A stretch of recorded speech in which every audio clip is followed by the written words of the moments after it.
Manteca Police have documented just over 200 gang members.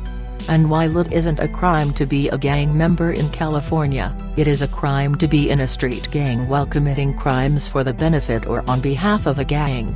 By documenting gang members, an exacting and time-consuming process that involves verifying gang tattoos, association with known gang members, and crime history, Manteca Police provide prosecutors with a powerful tool.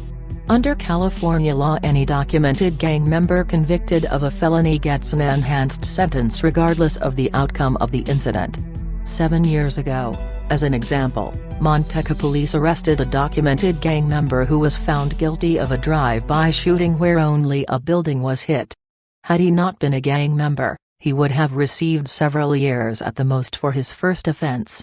But since he was a documented gang member, he received a minimum sentence of 20 years. The same thing happened to a 19-year-old a few years before that who was in a taxi when he shot at another vehicle. Although no one was hit, prosecutors were able to secure a minimum 20-year sentence. In addition, documented gang members sent to prison for crimes are one group of prisoners that aren't eligible for early release under recently imposed state guidelines to reduce prison population. Police Chief Jody Estarza noted since the City Council was able to fund a 4-officer gang unit, Manteca Police have been able to be in a better position dealing with gangs. It takes a lot of effort to do the intelligence work that will hold up in court, Estarza said. The intelligence also allows police to respond better to incidents involving crimes. While the 200 number might strike some as high, for California cities of comparable size it is on the low side. Estarza said the lion's share of assaults in Manteca is attributed to gang members attacking rival gang members. The police chief declined to characterize Manteca's gang problem to any degree as to whether it has improved. However, based on crime activity over the past 20 years, gang-related violence is down historically.